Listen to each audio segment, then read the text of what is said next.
সন্ধ্যা আমার চ্যানেলের সকল দর্শক বন্ধুদের। আজ চলে এসেছি জুয়েলারি র মেটেরিয়ালের আরো কিছু পার্ট নিয়ে। বাকি তোমরা আমার কমিউনিটি পোস্টেও দেখতে পেয়ে যাবে।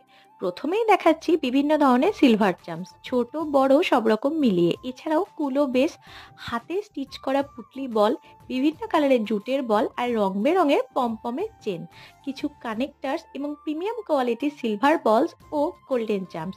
এরপর ব্রেসলেট মেকিং এর জন্য নিয়ে নিয়েছি এভিলাইয়ের বিটস ও বিভিন্ন ধরনের ক্রিস্টালের বিটস, আর যেগুলিকে বোনার জন্য দরকার একটি ইলাস্টিক ওয়্যারের ও সিলভার ও গোল্ডেন মেটাল ওয়্যার। এছাড়াও সব থেকে ইম্পর্টেন্ট পার্ট জুয়েলারি বানানোর, সেটি হলো প্লাস, বিভিন্ন ফাইন টিপ প্লাস, কাটার, পাঞ্চিং প্লায়ার, যেগুলো ছাড়া সম্ভবই না কোনো কিছু জোড়া। এছাড়াও নিয়ে নিয়েছি বেশ কিছু রিং বেস, রং বেরঙের পমপমের বল, আর বেশ কিছু বিটস ও কানের বানানোর ঝুমকা। তোমরা জানিও এগুলো তোমাদের আদৌ চাই কিনা, আমাকে কিন্তু কমেন্ট করে জানাতে ভুলো না। টাটা।